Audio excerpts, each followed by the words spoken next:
क्या तुमने कभी ध्यान दिया है, झूठ और सच ये दोनों ही इतने छोटे, इतने हल्के हैं कि इनका कोई अपना वजन ही नहीं। मूल्यवान अगर कुछ है तो वह है चेतना। तुम भीतर से कैसे हो, तुम्हारी आंखों में कैसी जागृति है, बस वही तय करती है कि तुम्हारे शब्द में सत्य है या असत्य। क्योंकि देखो, यदि तुम्हारी चेतना जागृत है, अगर भीतर थोड़ा सा भी प्रकाश है, तो तुम झूठ भी बोलोगे तो वह किसी सत्य से अधिक कीमती होगा। और अगर भीतर अंधकार है, अगर तुम्हारी चेतना धुंध में, नींद में है, तो तुम सच भी बोलोगे तो वह किसी झूठ से भी कुरूप, किसी झूठ से भी विषैला हो जाएगा। मुद्दा झूठ का या सच का नहीं है, मुद्दा तुम्हारे जागने का है। मुद्दा इस बात का है कि तुम कौन सी अवस्था में बोल रहे हो। तुम्हारी भीतरी मशाल जली है या तुम टटोलते हुए अंधेरे में चल रहे हो। और जीवन, जीवन है ही बड़ी पहेली। आज जो सच है वह कल झूठ हो जाता है। आज जो तुम्हें पूरा लगता है कल तुम्हें अपूरा दिखाई देता है। जीवन नदी है, एक ही पल में बदलती हुई। इसलिए जो व्यक्ति तर्कों, सिद्धांतों, नियमों के सहारे जीता है वह जीवन के साथ कभी नृत्य नहीं कर पाता। क्योंकि जीवन सीधी सड़क नहीं है, यह घुमावदार अप्रत्याशित जीवित है। इसलिए कबीर कहते हैं, दीपक दिया हाथ। कबीर ने कोई नियम नहीं दिया, कोई आज्ञा नहीं दी, कोई ये करो ये मत करो नहीं कहा।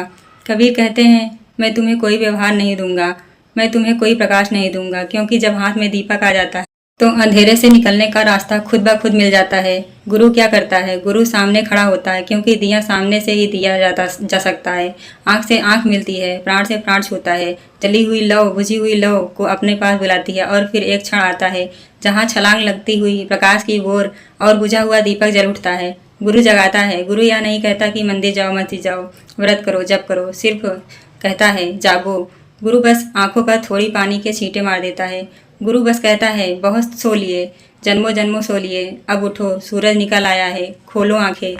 और जब आंख खुल जाती है तभी दिखाई देता है कि भगति भजन हरिनाम है, बाकी सब दुख है, बाकी सब व्यर्थ है, बाकी सब भीड़ है, अनगिनत आवाजें हैं, भ्रम है। लेकिन इस भक्ति को ही समझना होगा। भक्ति का मतलब तुमने जो समझ रखा है वह नहीं है। भक्ति कोई जप नहीं है, कोई शब्द नहीं है, कोई ध्वनि नहीं है। भक्ति है तुम्हारे भीतर बहता हुआ प्रेम।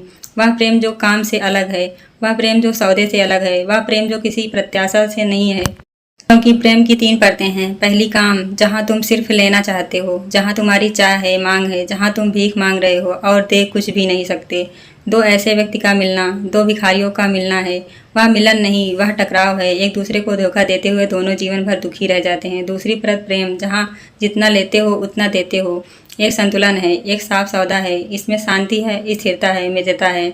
यह मध्यम मार्ग है। और तीसरी परत भक्ति, जहाँ तुम देते ही रहते हो, जहाँ कुछ मांगते नहीं, जहाँ देने में ही तुम्हारा अस्तित्व है, फूलता उठता है, जहाँ तुम पूरे के पूरे खुद को समर्पित कर देते हो। और परिणाम यह है कि परमात्मा स्वयं तुम्हारे भीतर उतरने लगता है, भीतर गूंजने लगता है, तुम्हारे भीतर नृत्य करने लगता है। लेकिन यह तुम्हारा लक्ष्य नहीं है, यह तुम्हारी अपेक्षा नहीं है, यह तो बस अनुग्रह है, उसकी कृपा है। भक्ति एक भाव है, एक दूसरे को सुनाने की चीज़ नहीं। जब तुम सचमुच भजन में होते हो तो शब्द नहीं होते, एक सुगंध होती है। तुम्हारी चाल बदल जाती है, तुम्हारी आंखों में चमक उतर आती है, तुम्हारे भीतर एक नाच भर जाता है। जैसे बिना घुंघरू के भी पाँवों से ध्वनि उठती है, जैसे तुम चल नहीं रहे, उड़ रहे हो। और यही सबसे बड़ी बात है, भजन कोई अर्थ नहीं रखता अगर उसे दूसरे सुन सकें। भजन वह है जिसे सिर्फ 2 सुने, तुम्हारी आत्मा और परमात्मा, बाकी सब अनावश्यक हैं।